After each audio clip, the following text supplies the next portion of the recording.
this. Is this the one? Charlie Kirk is dead. He got shot at an event that he was hosting in Utah. And is this a live stream, though, or is this just like a TikTok? Sad, distraught. In fact, I just cried on my live stream in front of 250,000 people. That was after the live stream. My goal in this video is to tell you why I feel this way. If you want to end gun violence, it is something that you can never celebrate. It is all. Oh, here. Wait. Here's the live stream. His wife and children were in attendance, dude.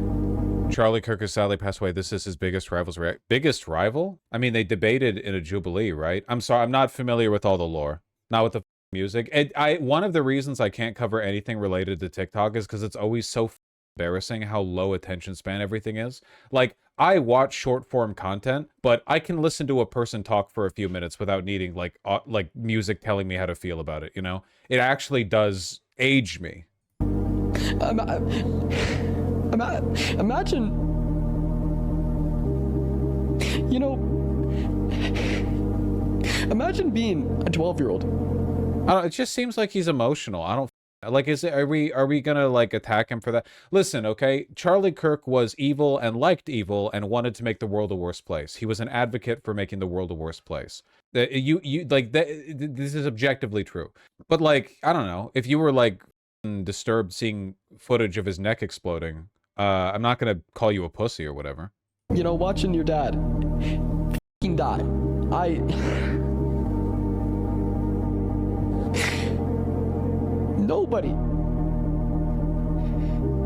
Nobody deserves that. Not even Charlie Kirk. Yeah, it's just the sensitivity to the loss of human life, something that Charlie could never have. I don't know. It seems not really gonna, like, it doesn't really seem that political. I don't know. So fake. No, what if he's just like emotional? Sorry he didn't grow up watching all the lay epic, lively, gore Syrian beheading videos that you did or whatever. I don't know. It just doesn't seem longer clip with less crying and no music. Okay. Is this better? In terms of the commodification of the content and the formatting and stuff, is this better or worse than the music? I'm not sure. Gang, gang, gang, gang. I'm gonna make this last point incredibly clear before we end. I'm gonna take. They have 218,000 live. Do I have to stream on TikTok? Is that where the TikTok would like insta ban me? Don't they ban like all leftists or if you're gay or something? If you've ever sucked a cock, TikTok's algorithm knows. Some time off for a little bit, and I'll have a video up later about this as well. You'll be able to find it on my TikTok, on my Instagram. You'll be able to find it everywhere. I'm just gonna collect my thoughts and then make a video.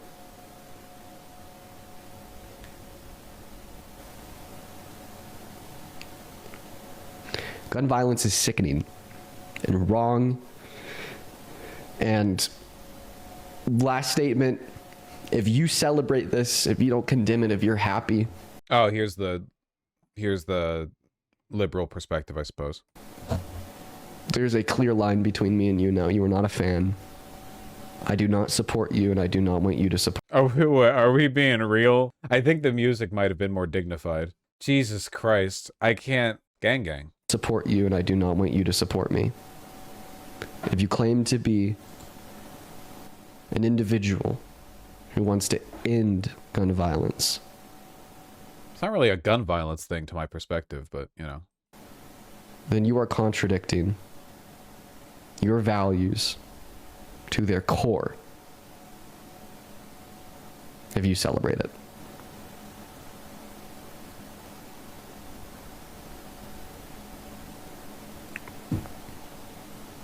And if you see anybody celebrating it, happy with it, okay with it,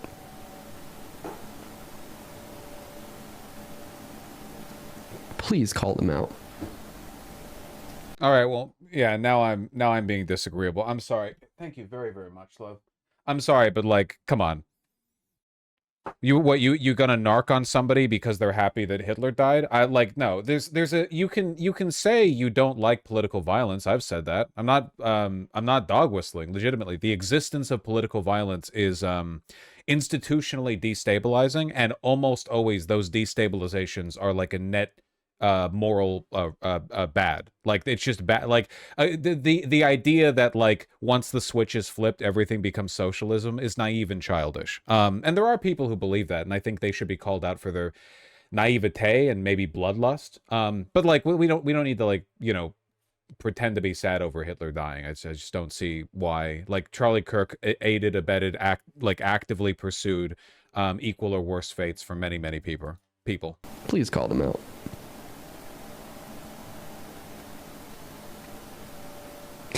And I don't know of I don't know how long it'll be until I come back and do debates.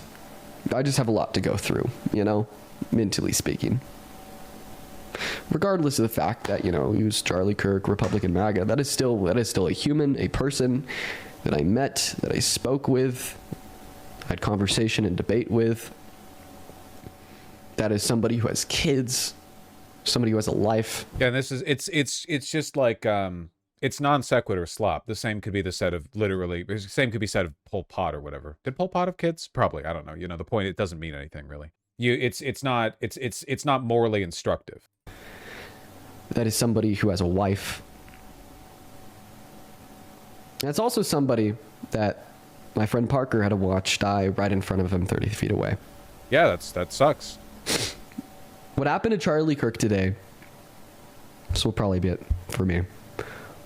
What happened to Charlie Kirk today is abhorrent. Truly abhorrent. This has to stop. Nobody deserves to be a victim to violence. Charlie Kirk is a victim to gun violence. His kids are a victim to gun violence. His wife is now a victim to gun violence. I really don't think it's a political violence thing, not really a gun violence. Like, he was killed with a hunting rifle. Hunting rifles are in every country on Earth. We're not talking about like an automatic rifle or something. Like you can get hunting rifles like that in European countries as well. Like it's a almost ubiquitously available firearm that was invented like a century ago. I just don't really think that gun policy is the direction to take this, This could have happened. Yeah, this could have happened in Finland. This could have happened in the Netherlands, I don't think this guy's doing anything wrong. Well, there's nothing wrong with feeling empathy over a human dying. That's fine. That being said, if you see people happy that a monster died, call them out. This is like a no-go for me. Like, imagine if in his community, Dean Withers, there are trans people fully aware of the fact that Charlie Kirk is one of the leading voices in a movement that wants them eradicated. It's not ambiguous what the Republicans want. Leaving aside the fact they're militarily occupying our capital, threatening to do the same for Chicago, openly destroying the Constitution and our democracy. Like, from a historical perspective, the idea that anyone should have to mourn over an act like this, like in 100 years, will anyone look back on this and say, everyone should have mourned? Only the sympathizers, right? Certainly nobody would have felt that way in a Hitler was assassinated scenario. You can acknowledge that the shooting is bad, which it is, and also not engage in this, please report to the federal government any people celebrating, the death of Charlie Kirk bullshit. I just don't understand it. Parker and everyone else who witnessed this in person was there as a victim to gun violence. This is fucking disgusting.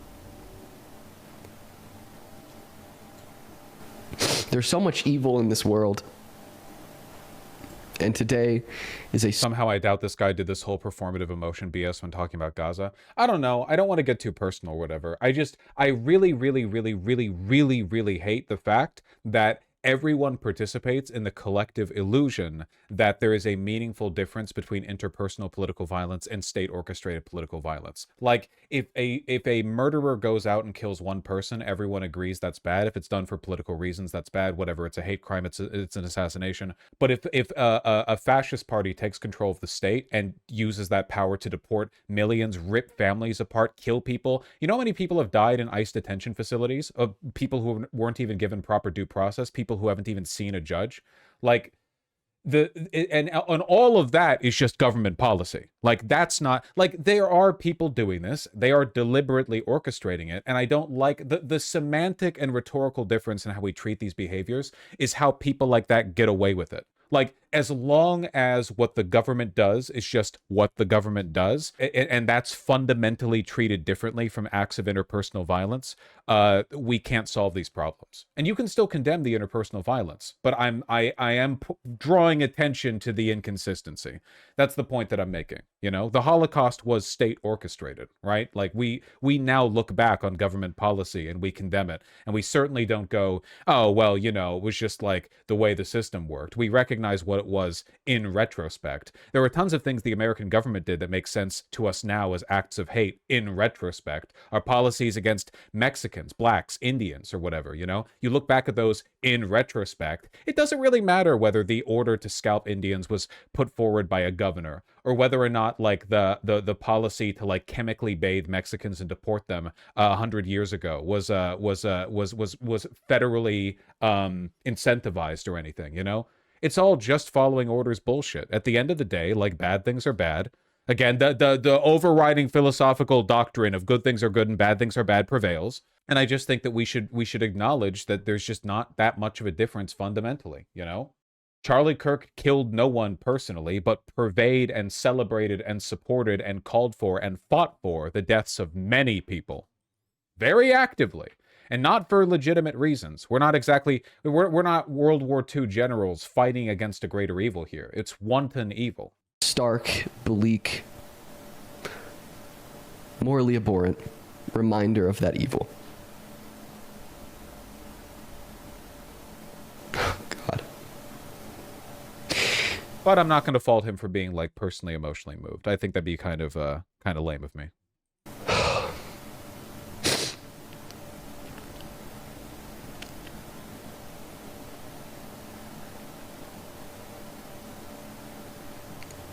I'm going to go ahead and sign off.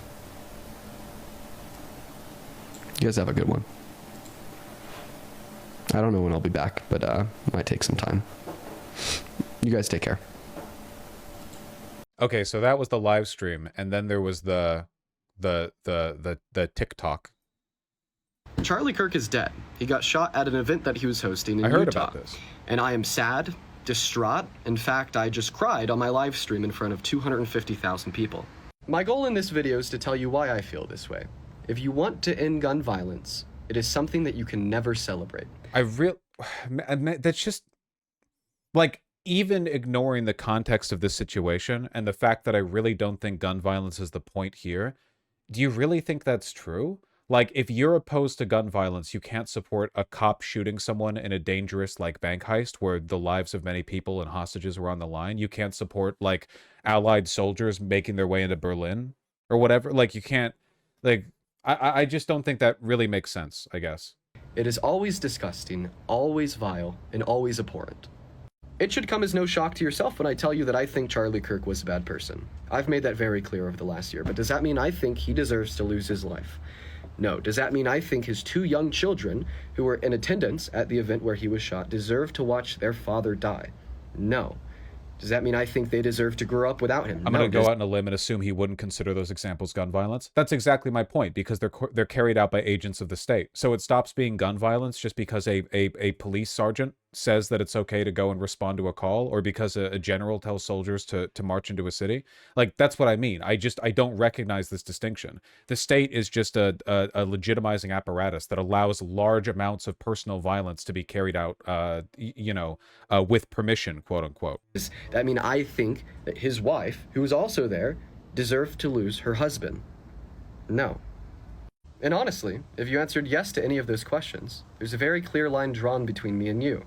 I don't want your... Also, if you're making these points, don't you think it would be a little bit prudent to point out, again, correctly point out the fact that Charlie Kirk both celebrated and called for equivalent or significantly greater amounts of harm himself? Like, don't you think that's an important part of the message here? Like, you wouldn't want your message of sympathy to be incorrectly interpreted as like a broad statement of support, or an implication that, you know, he was laid low by something worse than himself. Charlie Kirk actively, he's not like a small player or whatever, or wasn't a small player. He was a huge component in a years-long project of implementing a fascist political doctrine in this country. And I don't support you either. We as a collective need to end gun violence. And if that phrase is a negotiable for you, I believe that you're in the wrong. My thoughts and prayers go out to Charlie I just don't Kirk's understand friends. this. I don't understand this analysis at all. I don't get it. It doesn't make any sense to me. It's fine to recognize the irony. Why does it matter? It matters hugely, man. Hitler dies, and the only thing you have to say is that suicide is bad. No one should feel they need to take their life. What the fuck? There's some missing context here. It's a huge deal. I think the gun violence stuff is of like particular import to a lot of young people because Europeans don't understand. But like every American nowadays is given like 78 hours of school shooting drills per grade in elementary and middle school. It's every Thursday or some shit. I don't know. Like the gun violence stuff is a lot more entrenched in the minds of young people. Remember when Pelosi's husband got struck by a hammer and this was his response? Yes, I do remember. Why is he not? And why is he still in jail? Why has he not been bailed out? By the way, if some amazing patriot out there in San Francisco or the Bay Area wants to really be a midterm hero, someone should go and bail this guy out. I bet his bail. You want to find me a Democrat right now who's calling for like, you know, like we should legally protect Tyler Robinson or something? Like, hey, everyone, you know, Chuck Schumer's out there being like, you know, be epic and based and red-pilled. Not that any bail's been posted, but, you know, amazing patriot, epic patriot. Would you ever debate a lip? I'm not going to debate somebody on feeling bad that a person died. I think it's important to feel empathy, like in a broad sense that people die. I don't think there's anything to be gained by being like performatively nonchalant. And I don't think there's anything wrong with saying that it sucks to be like a kid or the wife or whatever in the audience or any of that shit. Like, that's fine. That's not my issue, you know? There are other things that he said that I think are at best missing context and at worst kind of like playing into an opposing narrative in a way that I think is irresponsible. But like, yeah, I'm not gonna argue over whether empathy is good. My point being, why should we react the same way that Charlie would? We're not doing what Charlie did here. Also, unlike Charlie Kirk, I and the people in my community, at least I would hope, aren't advocates for a doctrine of death, destruction, and evil. You know, we like good things. We talk about stuff like, you know, healthcare and the economy not collapsing and international relations that aren't dictated by, you know, power brokers and strongmen dick waving across the sea and, you know, treating each other fairly and sensibly and de-radicalizing people, or at least radicalizing people in the correct direction. In favor of good things. I do, in fact, think that good things and bad things are different. I think that advocating for good things is different than advocating for bad things, you know? I don't think that thinking that it's good that Hitler is dead is the same thing as thinking it's good that Martin Luther King Jr. is dead. Like, I think that, you know, I think that there's a little more nuance to the moral landscape than that, in my opinion. Good things are good, and bad things are bad. Nobody's defeated me on this yet. So many debates, not a single one of them lost on that topic. Anyway, yeah, I'm not trying to like, oh, wrong one. I'm not trying to like go after Dean Withers or whatever. I didn't realize dude was so big. Take a look at his profile pic up there. I got to get back to working out. I've been saying this for years. Damn. What's the most recent video? What's like the follow-up? In the last 24 hours or so, I've received a lot of public scrutiny and backlash in response to the fact that yesterday, after Charlie Kirk died, I cried, and then the video of me crying was blasted all over the internet.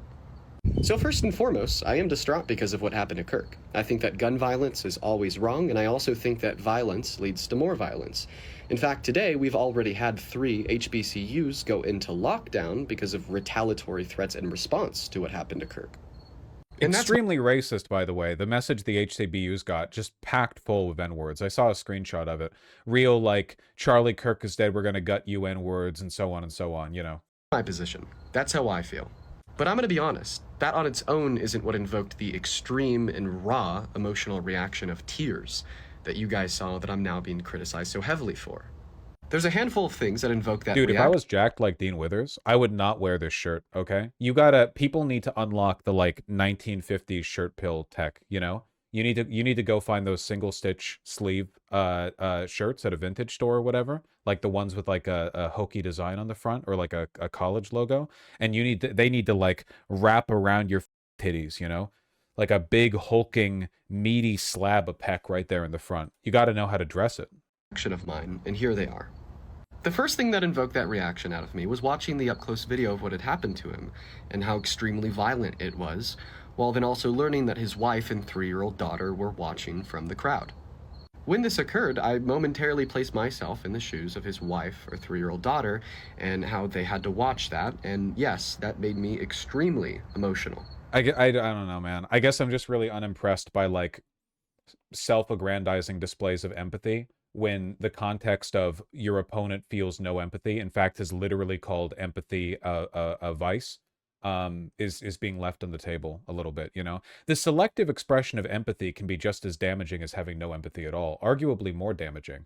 If you're only empathetic when a white gets killed on the subway or whatever, but then when a black gets killed, you're not, well, then your empathy doesn't really matter that much, right? If you're empathetic when, like, evil, hateful Western political leaders get assassinated, but a bajillion people get mulched every day in Gaza, you know, I feel like I'm not suggesting that's him, by the way. I don't actually know his positions on Gaza. I don't actually know his positions in Israel. But, like, the selective expression of empathy is unimpressive to me, right? It's not you have to, like, broadly engage with this, you know?